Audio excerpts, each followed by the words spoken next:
자, 마지막으로 서울대 사회학과를 졸업하시고 장로회 신학대학교 석사, 미국 뉴욕 유니온 신학 석사, 미국 플러 신학학 석사, 그리고 박사, 그리고 THD 복음주의 신학학회 회장을 역임하시고 현재 대한예수교 장로회 신학대학교 장신대죠 신학학 교수님 김철원 교수님, 여러분 큰 박수로 환영해 주시기 바랍니다.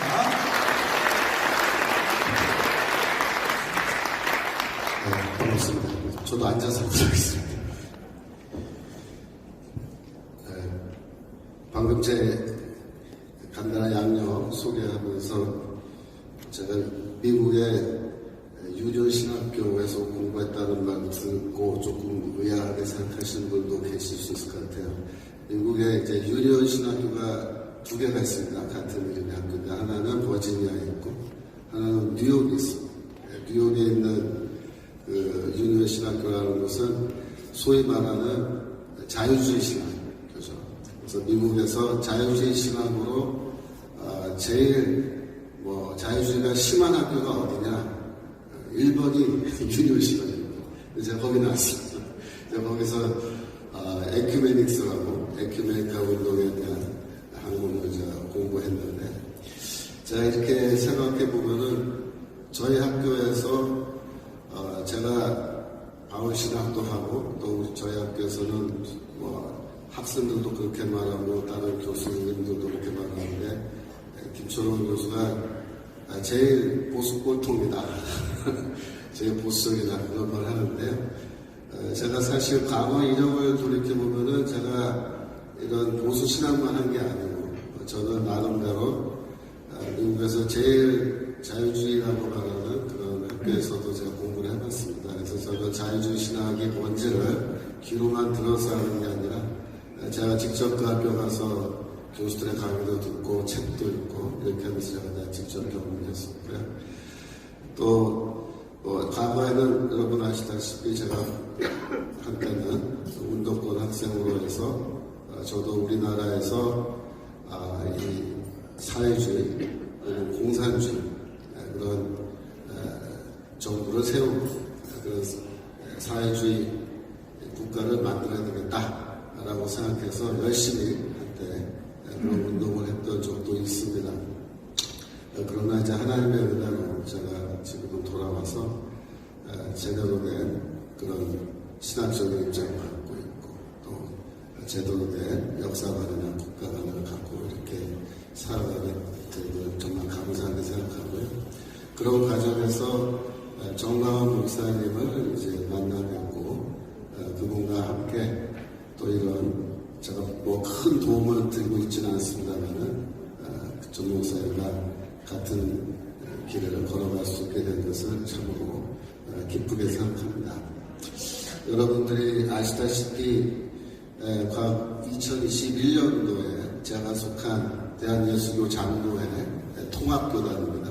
통합교단의 106회 총회 때 정강원 목사님을 이단으로 고발하는 그러한 노회의 초원들이 올라와서 저희 교단에서 특별위원회를 구성해서 그 사안에 대해서 1년 동안 연구를 하였고 지난 9월 107회 총회입니다. 107회 총회 때 그 연구 보고서가 이제 발표가 되고 보고가 되고 그 모든 총회에 참석했던 총대들은 만장일치로 정강원 목사님에 대한 이단 고발은 이단이 아니다라는 그런 결론을 내렸습니다. 이건 저도 한편으로는 매우 기쁘게 생각합니다. 제가 그 고발장을 한번 읽어봤어요. 대체 뭘 갖고 이 양반들이 정 목사님에 대해서 고발을 했는지 모두 15가지 항목으로 되어 있었습니다. 이제 읽어보니까 어이없는 정말 어처구니없는 그런 고발 항목들이 있는 것을 보고 제가 굉장히 화가 많이 났어요. 예를 들어서 세 번째 항목입니다. 15가지 항목 중에 세 번째 항목에 뭐라고 되어 있냐면 애국운동이라 일컫는 정치운동을 하는 것, 이게 이단 고발의 15가지 이유 중에 하나입니다. 말이 됩니까? 아니, 애국운동 하면은 이단이에요? 그럼 여러분들 다 이단이잖아요. 저도 이단이고. 그럼 뭐, 나라라도 팔아먹으면 정통입니까? 네? 말도 안 되는 이런 항목들을 넣어가지고 15가지를 만들어 놓은 거예요. 11번째 항목에 뭐라고 되어 있냐면, 전 목사님께서 이 시대 전광훈과 같이 사는 것을 감사하라 라고 말씀하신 거를 여기다가 고발장에 넣어놨어요. 저 솔직히 말해서 저는 이 시대를 전광훈 목사님과 함께 사는 것을 매우 다행스럽게 생각하고 하나님께 감사합니다. 바쁘신 분 있으시죠? 지금 거의 망한 나라예요. 실제로 다 망한 나라를 억지로 그래서 광화문 집회하시면서 여러분들과 함께 어렵게 지금 다시 살려놓은 거 아닙니까? 네.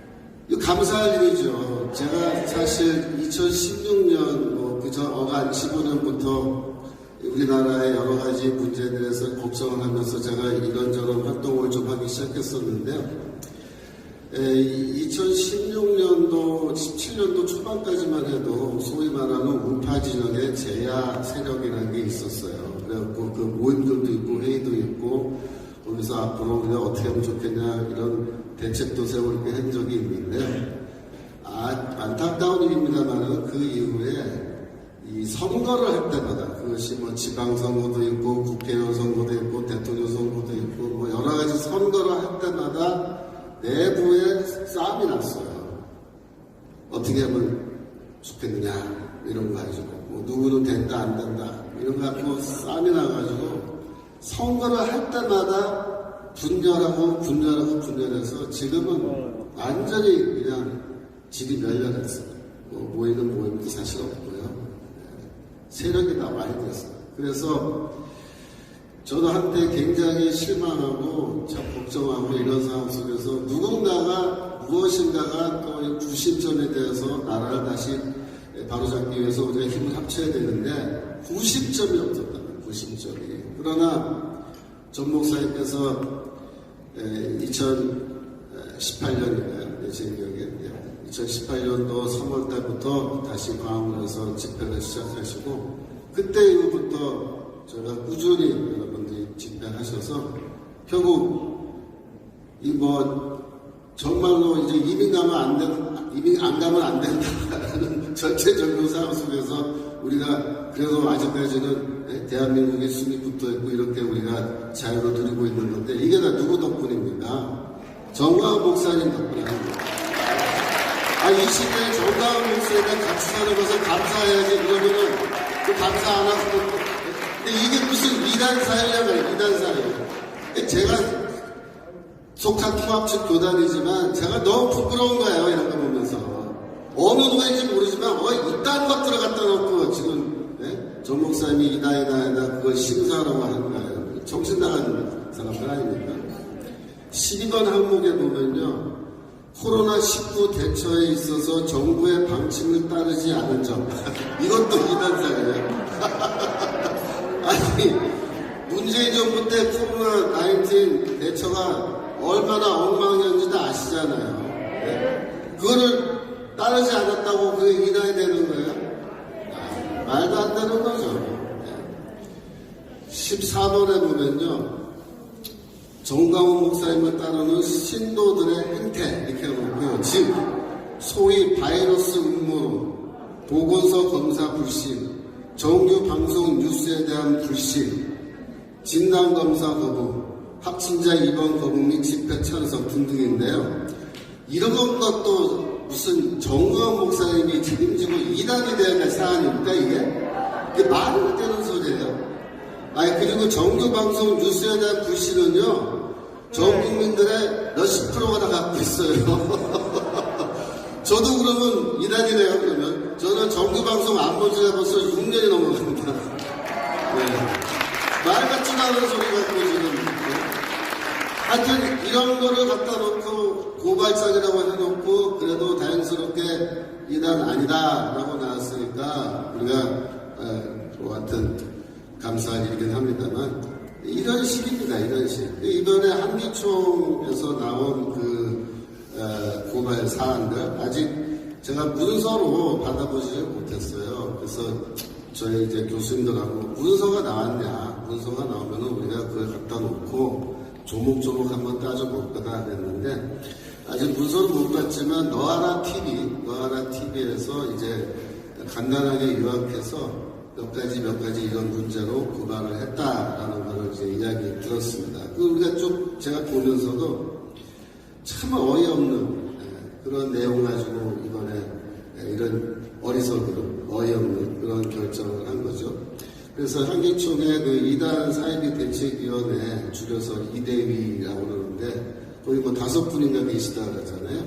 대체 그분들이 구체적으로 뭘 갖고 이렇게 했는지는 정말 한번 조목조목 따져볼 필요가 있다. 그렇게 생각을 합니다. 그래서 제가 이 시간에 그 이대위에서 이번에 발표한 내용 중에 몇 가지를 제가 반박해 보도록 하겠습니다. 예를 들어서 이런 것이 이번에 이단 정제의 이유입니다. 정과 목사님께서 나는 메시아 나라의 왕이다 이렇게 말씀하셨는데 그것 때문에 이단이라는 거예요. 제가 이걸 보면서도 이분들이 성경을 몰라도 진짜 모르는 분들이구나 그런 느낌을 제가 받았습니다.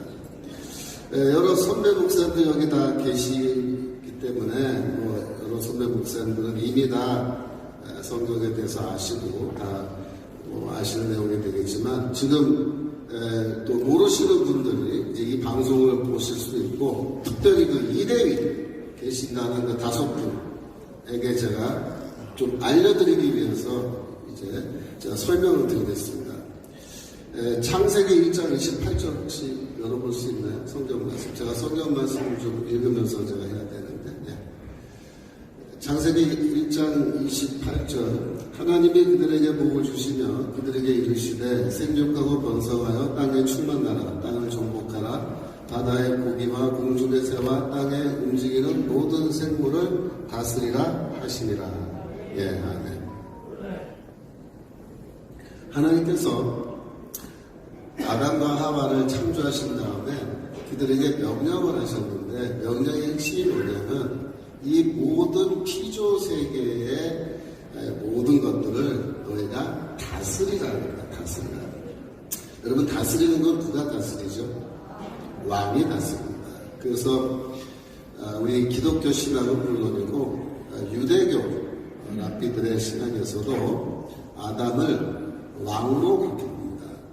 물론 이 세상의 왕은 하나님이시죠. 하나님이 온 세상을 창조하셨고 만물의 주인이시기 때문에 하나님이 왕이시지만 창세기 1장 28절을 읽어보면 하나님이 그 왕권을 누구에게 위임했냐면 아담에게 위임하셨다는 거예요.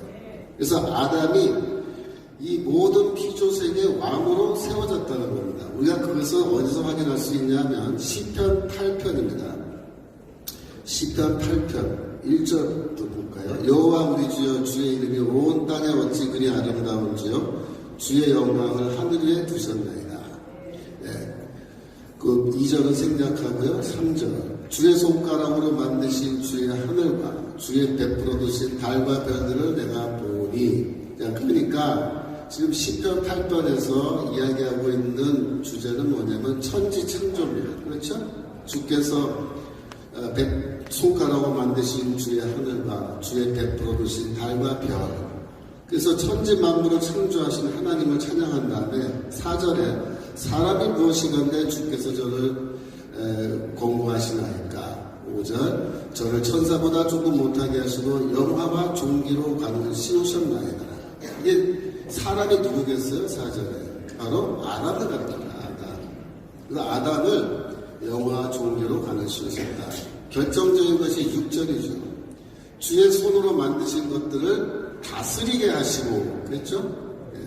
이 주의 손으로 만드신 것을 다스리게 하셨다라는 이 6절의 말씀이 저 방금 전에 읽었던 창세기 1장 28절의 하나님의 말씀, 그죠? 하늘과 땅의 모든 것들을 다스리라 라는 그 말씀을 그대로 반복하고 있는 겁니다. 그래서 만물을 아담의 발 아래 두셨다 이렇게 하셨기 때문에 아담은 원래 창조되었을 때 이 모든 만물을 다스리는 하나님의 왕권을 위임받은 왕으로서 세움을 받았던 것입니다. 그러나 이 아담이 자신의 그러한 지위가 그렇게 높은 것임에도 불구하고, 그렇죠? 자기 위에 하나님 한 분밖에 안 계신 거예요. 그럼에도 불구하고 아담이 어떻게 했습니까?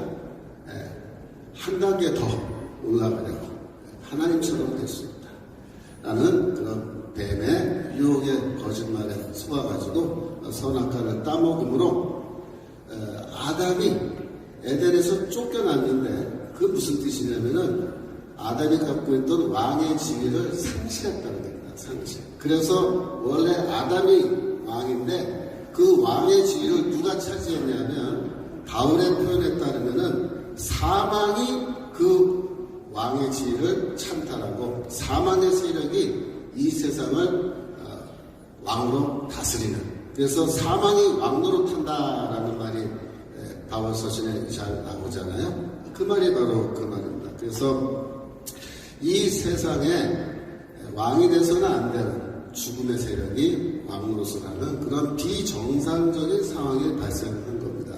그래서 하나님께서 이 문제를 해결하시기 위해서 새로운 아담을 세우시고 그 아담을 이 땅에 보내셨는데 그게 누구냐? 바로 예수 그리스도이신 거죠. 로마서 5장 14절입니다. 로마서 5장 14절. 그러나 아담으로부터 모세까지 아담의 범죄와 같은 죄를 짓지 아니한 자들 외에도 사망이 왕노릇하였나니 아담은 오실자의 표상이라. 오실자가 누굽니까? 바로 예수 그리스도시죠. 그래서 바울이 말하는 소위 말하는 아담 기독론이라고 하는데 예수께서 바로 새로운 아담이다. 근데 이 아담은 오셔서 17절 보겠습니다. 어떤 일을 하시냐면 한 사람의 범죄로 인하여 사망이 그 한 사람으로 말미암아 왕노릇하였음즉, 그렇죠? 죽음이 왕노릇한다고 바울이 말하지 않습니까? 더 은혜와 의의 선물을 넘치게 받은 자들이 한 분 예수 그리스도로 말미암아 생명 안에서 왕노릇하리로다 라고 이렇게 되어 있습니다. 누가 왕노릇한다고요? 네. 우리 성도들이 하나님께로부터 은혜와 의의 선물을 넘치게 받아서 그리스도를 통하여 생명 안에서 우리가 왕노릇한다라고 그렇게 이야기하고 있는 건데요. 이건 무슨 뜻이냐면은 예수께서 오셔서 십자가에서 죽으시고 부활하심으로 우리들을 다시 아담이 갖고 있던 그 왕의 지위로 회복시켜 주신다는 그런 메시지인 것입니다. 성경 말씀에 보시면은 마태복음 19장 28절입니다. 예수께서 가라사대 내가 진실로 너에게 이르노니 세상이 새롭게 되어 인자가 자기 영광의 보좌에 앉을 때 나를 쫓는 너희도 12 보좌에 앉아 이스라엘 12지파를 심판하리라 라고 되어 있습니다. 예수 그리스도께서도 이렇게 말씀하셨어요. 너희가 이 심판의 때에 12 보좌에 앉는다. 이것이 무슨 뜻이냐? 바로 아담이 잃어버렸던 그 왕권을 회복한다라는 그런 의미인 것입니다. 고린도전서 4장 8절을 읽겠습니다. 고린도전서 4장 8절 너희가 이미 배부르며 이미 부유하며 우리 없이 왕노릇하였도다. 여기까지 보시면요, 이거는 바울이 고린도 성도들을 야단치는 내용이에요. 그죠? 너희가 왕노릇하고 있다. 근데 그 다음에 중요해요. 우리가 너희와 함께 왕노릇하기 위하여 참으로 너희가 왕노릇하기를 원하노라 이렇게 말하고 있습니다. 이게 무슨 말이냐면 고린도 성도들이 지금 잘못한 게 있긴 있어요. 그들이 교회 안에서 성만찬도 그죠? 이리 와서 다 먹어치우고 이런 식으로 막 함으로써 교회에서 왕노릇한 게 좀 있는데 그럼에도 불구하고 바울은 그들이 미래에 하나님의 나라에 들어갈 때 왕의 지위를 회복해서 그들이 왕으로 타게 될 것을, 왕으로서 다스리게 될 것을 절대로 부정하지 않습니다.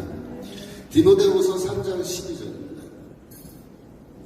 디모데후서 3장 12절.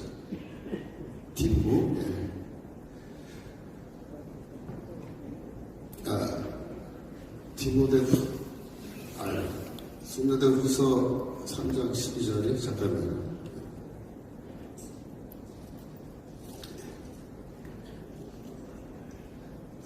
죄송합니다. 2장 12절. 2장 12절. 디모데후서 제가 기억을. 디모데후서 2장 12절. 참으면 또한 함께 왕노릇할 것이요. 그래서 우리가 주를 부인하면 주도 우리를 부인할 것이다. 그래서 우리가 주를 부인하지 않고 끝까지 믿음을 지키고 인내하면 미래 심판의 때를 지나가면은 그때는 우리나라 왕의 지위를 회복하여 왕노릇하게 된다. 그렇게 얘기하고 있습니다. 요한계시록 20장 4절입니다. 20장 4절. 또 내가 보자들을 보니 거기 앉은 자들이 있어 심판하는 권세를 받았더라. 또 내가 보니 예수의 증거와 하나님의 말씀에 인하여 목뱀을 받은 자의 영혼들과 이 목뱀을 받은 자들이 순교한 분들이거든요. 순교자들의 영혼과 또 짐승과 그의 우상에게 경배하지 아니하고 이마와 손에 그의 표를 받지도 아니한 자들, 이분들은 성도님들인데 끝까지 배교하지 않고 우상 숭배하지 않고 황제 숭배하지 않고 믿음을 지킨 자들인데요. 그들이 살아서 그리스도로 더불어 1000년 동안 왕노릇 하리니 라고 이렇게 되어 있습니다.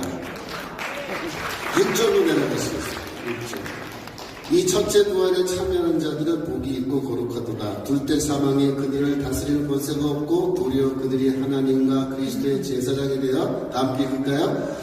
1000년 동안 그리스도로 더불어 왕노릇 하리라 라고 성경에 이렇게 되어 있습니다. 정광훈 목사님께서 하신 말씀을 제가 다시 읽어볼게요. 나는 메시아 나라의 왕이다 이렇게 말씀하셨는데 이거는요 성경에 나오는 거예요.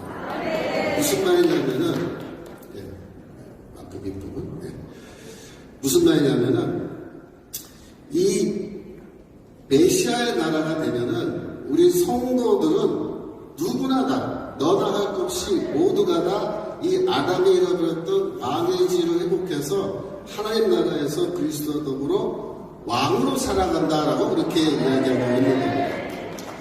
그러니까 정광훈 목사님께서 나는 메시아 나라의 왕이다 이렇게 말씀하셨지 나만 메시아 나라의 왕이라고 말씀하지 않으셨단 말이에요. 그러니까 저도 이야기할게요. 그러니까 저는 메시아 나라에 들어가면 저도 왕입니다. 그리고 제가 이단입니까? 성경에 이렇게 되어 있는데 그러니까 한기총의 이대위에 계시는 분들이 지금 큰 실수하고 계신 거예요. 성경에 있는 내용을 잘 모르시고 맞는 말 하신 거를 지금 꼬투리 잡아서 이단이라고 지금 이렇게 얘기하고 있는 건데요. 성경 잘 모르면 이렇게 되는 겁니다. 성경 잘 모르면. 그래서 그분들이 좀 뭐랄까 회개하셔야 돼요. 회개하셔야 돼요. 그 다음에 또 이번에 한기총에서 발표한 내용 보니까 정 목사님께서 예수님도 욕을 했으니 나도 욕을 한다 그런 말씀을 하셨다 그래서 괄호 열고 예수님을 죄인 만들었다 이렇게 되어 있어요. 한마디로 말하면 이제 심한 말을 했기 때문에 정광훈 목사님이 이단이다 이렇게 지금 주장을 한 건데요. 이것도요 여러분 성경을 한번 잘 보십시다. 우리가 이 심한 말 하신 걸로 치면요 예수님도 이렇게 많이 빠지지 않으세요. 마태복음 23장 13절 마태복음 23장 13절 화이스진저 외식하는 서기관들과 바리새인들이여. 외식하는 이란 말이 무슨 말이냐면요 위선자라는 거예요. 위선자. 말씀입니다. 여기서부터 이제 예수님께서 비판의 포문을 여시는데요. 27절로 내려가 볼까요? 화이스진저 외식하는 서기관들과 바리새인들이여 회칠한 무덤 같으니 겉으로는 아름답게 보이나 그 안에는 죽은 사람의 뼈와 모든 더러운 것들이 가득하도다. 여러분들이 이거 읽으실 때 자주 읽으시고 아시는 말씀이니까 이거 뭐 심한 말인가 이렇게 생각하실지 모르겠어요. 근데 유대인들에게는요 이게 어마어마하게 심한 말입니다. 왜인지 제가 한번 예를 들어 볼게요. 이 시카고에 가면요 이 시내에 고속도로가 이렇게 하늘로 이렇게 지나가요. 프리웨이가 고속도로 시내를 지나가는 프리웨이들이 있는데 이 미국은 공동묘지가 이 사람 사는 동네에 같이 있습니다. 그러니까 우리는 공동묘지가 우리 동네에 있다 그러면 집값 떨어진다고 막 대마고 난리치잖아요. 미국은 그런 게 없어요. 동네마다 다 공동묘지들이 있어요. 그래서 시카고 시내에 공동묘지들이 이렇게 있는 데가 있다고요. 근데 문제는 뭐냐면 그 공동묘지 위를 지나가는 고속도로가 있어요. 그러면 유대인이 그 공동묘지 위를 차 타고 지나갈까요? 안 지나갈까요? 제대로 된 유대인은요, 안 지나간대요. 왜냐하면 무덤은 더럽다는 거예요. 부정하다는 거예요. 그래서 오늘날에도 유대인들은 이 공동묘지 무덤이 있는 그 위를 지나가는 것을 싫어해서 삥 돌아가요. 이렇게 삥삥 돌아가요. 근데 이 말씀은 뭐예요? 유대인들 향해서 네가 회칠한 무덤 같다. 네 안에 그 더러운 시체 썩은 그 뼈들이 가득하다. 이거 막말해가 아니에요. 막말해요. 유대인들한테 이거 엄청난 모욕이고 이거는 그 어떤 말보다 더 심한 모독입니다. 그 다음에 33절 내려가 볼까요? 뱀들아, 독사의 새끼들아, 너희가 어떻게 지옥의 판결을 피하겠느냐? 여러분, 이 뱀이 뭡니까? 여기서. 이게 저기 생사탕 집에 있는 그런 뱀을 말한 게 아니에요. 여러분, 그 오해하시면 안 돼요. 이게 창세기에 나오는 바로 그 뱀입니다. 이 독사라는 게. 이 사탄을 말한 거거든요. 예수님께서 이 바리새인과 서기관들 향해서 이 사탄의 새끼들이라고 그랬어요. 여러분, 독사의 새끼하고 우리가 여기서 뭐 개 XX 하는 말하고 이게 어느 게 더 심한 말일 것 같아요. 우리는 사탄의 자식이라는 의미로 그 말을 쓰지 않잖아요. 근데 주님께서 이런 심한 말도 하셨습니다. 요한복음 8장 44절 하겠습니다. 요한복음 8장 44절. 너희는 너희 아비 마귀에게서 났으니 너희 아비의 욕심을 너희도 해하고자 하느니라. 저는 처음부터 살인한 자여 진리가 그 속에 없으므로. 그죠? 이거는 아버지까지 욕한 거예요. 너는 네 독사의 자식이라고 한 거를 넘어서서 네 아비는 마귀다 하셨는데 이건 정말 심한 말입니다. 예. 그래서 심한 말을 했기 때문에 이단이면요. 예? 그럼 예수님도 이단입니까? 예? 말도 안 되는 소리를 하고 있는 거예요, 여러분들 지금. 그러면 제가 바울 신학하니까 바울도 좀 얘기해 볼까요? 자, 빌립보서 3장 2절. 네, 3장 2절. 개들을 삼가고 폐역하는 자들을 삼가고 손 흘려다면 삼가라 이렇게 말합니다. 이게 무슨 말이냐면 3장 3절에 하나님의 성령으로 봉사하며 그리스도 예수로 자랑하고 육체를 신뢰하지 아니하는 우리가 곧 할례당이다 이렇게 말을 하잖아요. 그러니까 빌립보 교회에 지금 이 할례당, 그러니까 아마도 갈라디아서에 나오는 할례당과 비슷한 그런 사람들이 같아요. 그 사람들이 지금 외부에서 내부로 침투해 들어오려고 하는 그런 상황인데 바울이 경고하는 겁니다. 절대로 이런 사람들 교회 안에 들리면 안 된다. 그래서 이 사람들을 뭐라고 부르냐면 개라고 불러요. 개라고. 악을 행하는 자들이다.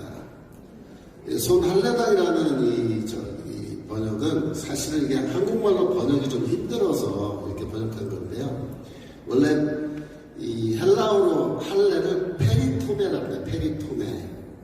둥글게 잘라냈다. 그래서 페리토메인데 여기서 바울이 쓰는 말은 카타토메라는 말을 썼습니다. 카타토메. 그 말은 무슨 뜻이냐면은 이 할례 받은 것을 자랑하는 이 할례당들을 강력하게 비난하는 의미가 있습니다. 그래서 카타토메는 신체 일부를 절단하는 행위를 가리키는 말입니다. 신체 일부를 절단하는 이놈들을 절대 드리면 안 된다. 원래는 이제 할례를 염두에 두고 한 말인데 이렇게 말을 한 겁니다. 이것보다 조금 더 심한 말이 있어요. 여러분 아십니까? 갈라디아서 5장 12절. 갈라디아서 5장 12절. 너희를 어지럽게 하는 자들이 스스로 베어버리기를 원하는 말이 있습니다. 뭘 베어버리라는 말일까요? 갈라디아서 주석을 읽어보시면 이런저런 얘기하는 사람들이 있지만은 대체로 대부분의 학자들이 뭐라고 얘기하냐면 남성의 그거를 잘라버리기 원한다. 그런 뜻으로 했다. 할례당들을 이제 비난을 하고 비판을 하다가 바울이 이제 마지막에 하는 말인데 아예 다 잘라버려라. 이렇게 얘기했네요. 굉장히 심한 말이에요. 굉장히 심한. 그러면 여러분 한기총 2단 대책위원회는 바울도 2단이라고 정지할 겁니까? 예? 이게 무슨 뜻이냐면요.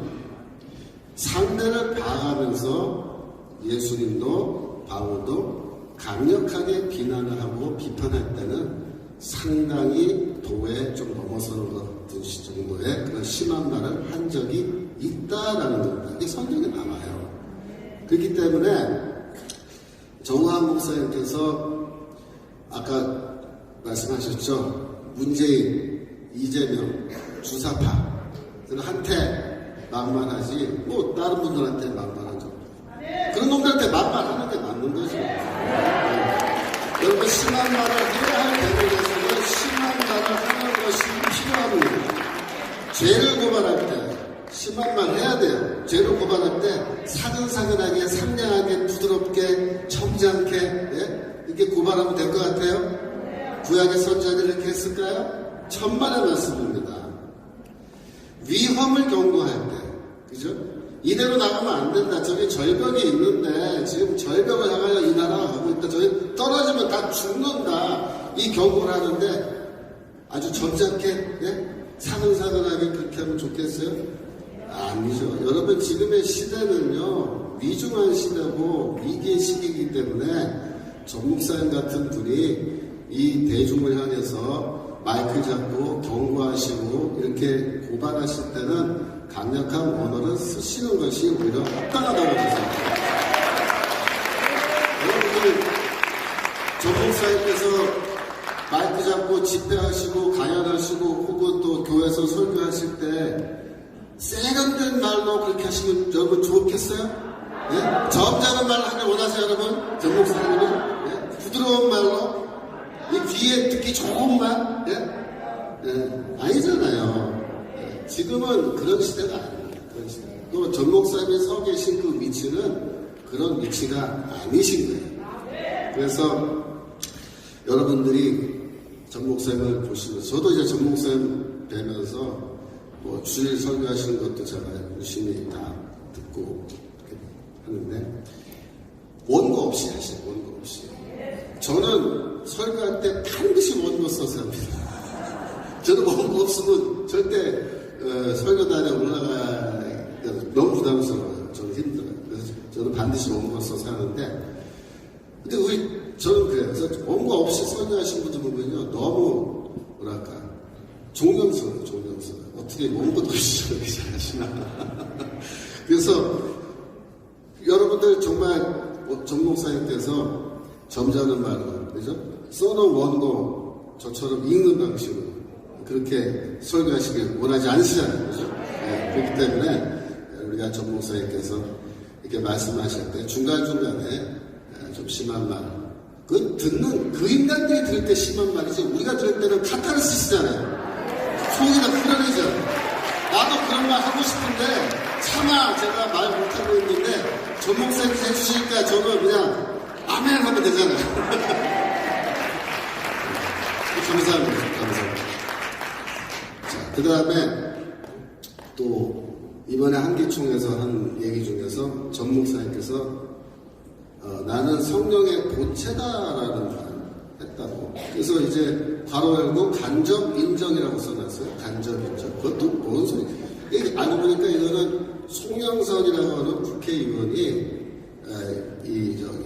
집회에 왔다가 전 목사님을 이렇게 뵙고서 그 칭찬하는 의미로 말씀을 하신 거예요. 근데 이제 송영선 의원이라는 분이 교회를 제대로 다니시고 성경을 제대로 알고 그랬으면은 그런 말씀 안 하셨을 텐데 이분이 잘 모르고 그래서 전 목사님은 성령의 본체다 이런 말씀을 하신 거예요. 그 말은 칭찬하는 말로 즉 전 목사님은 성령의 사람이다 그런 의미겠죠. 아마 뭐 송영선 의원한테 가서 물어봐도 아마 그렇게 얘기할 거예요.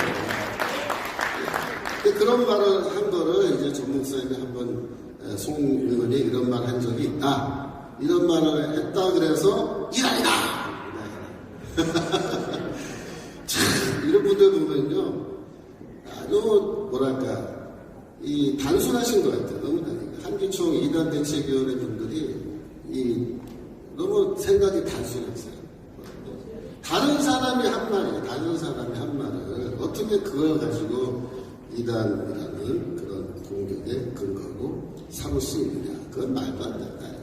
그래서 우리가 이런 걸 쭉 앞으로 더 자세하게 살펴보겠습니다만은 이런 거를 우리가 하나하나 조목조목 따져봤을 때 이번에 한기총의 이단 대책위원회의 그러한 고발, 결론 이런 것은 상당히 성경적으로도 문제가 많다. 그러므로 내일 보인다 그러죠.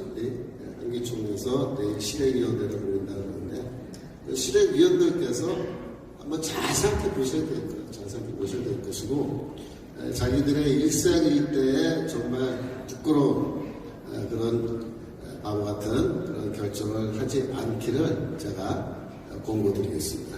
네, 대단히 감사합니다.